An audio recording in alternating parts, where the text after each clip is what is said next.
Yeah.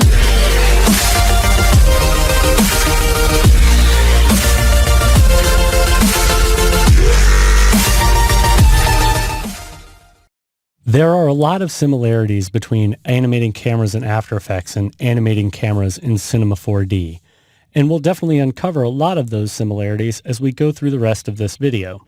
So to get started, let's select our cameras.c4d file in our project panel and press Command-E or Control-E on Windows to edit the original file. If we look in the timeline of Cinema 4D, we can click and drag through and notice that we already have some animation in the scene. Our 3D logo has been animated. So now I just want to add a camera move rotating around the logo. If you go to the creation tools in the upper right corner, notice we have the light bulb, and just to the left is the camera. If you click and hold, there are 3 different kinds of cameras. We'll focus on the first 2. To draw a parallel to After Effects, the first camera is the same as a single node camera, and a target camera is like a 2-node camera. Let's go ahead and choose the target camera. Now, once you add a target camera to the scene, you're still not looking through the view of that camera. If I orbit around in my scene here, you'll notice that I see this box and a couple of lines. So let me zoom out, and here you can clearly see my camera. Now, I could easily reposition the camera in the scene by clicking on the different control handles and moving it around. Notice it's always going to be pointed at the origin because that's where my camera target is set up. If we select the camera target, I can click on that and drag it to different places, and then of course that changes what the camera is looking at. So let's make sure we position the camera target towards the middle of our logo. Now, in order to be able to see what the camera is seeing, we need to activate the camera. If you go up in your Objects panel, right next to this target, to the left, there is a little square. Go ahead and click on that, and that'll activate the view of this camera. Now, the easiest way I find for moving cameras around in cinema is to just turn on automatic keyframing and then start flying around the scene. To show you what I mean, let's select the camera layer by clicking it in the top of the Objects panel. Then make sure you're on the Coordinates channel.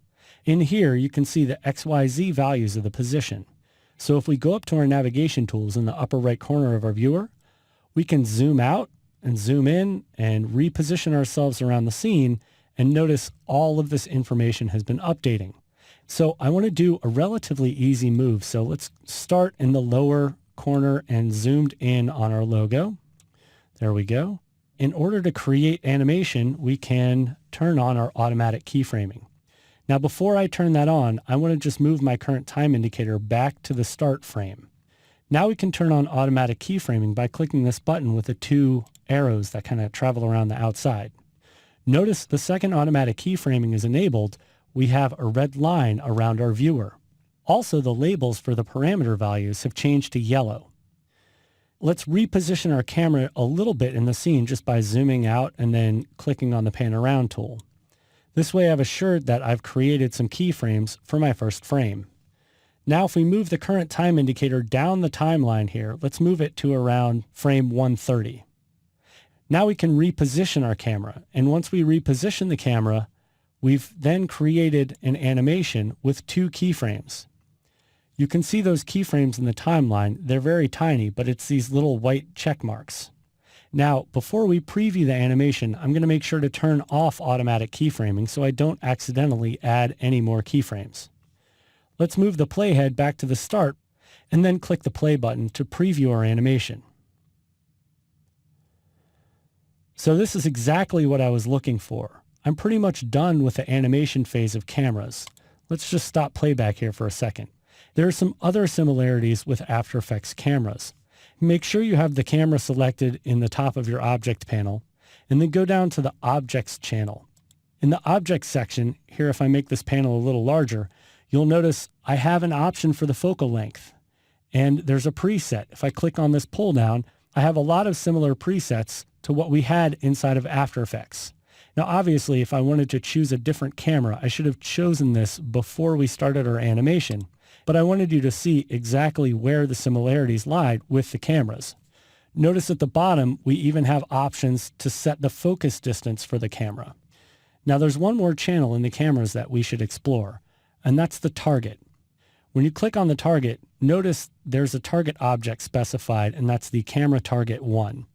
If we go up to our object panel, you can see that we have a null object with that name. Now, when we click on the camera, just to activate the camera options again, I could change this target to look at anything in the scene. Now, since I have one thing in the scene, I'll go ahead and just click and drag on that logo and bring it down into this target object area. The second I let go, the scene will reframe based on this one object. Now, obviously, I don't necessarily want to do that, but I wanted you to see that the camera target with a two-node camera can be changed to any object in the scene. Now, I'll just press Command-Z on my Mac to undo that latest command. Now, to bring the camera move and the model and everything back into After Effects, all we have to do is save our project. And of course, in the After Effects side, there are some other little things we can do to extract information from the cinema project.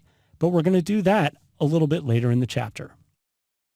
Yeah.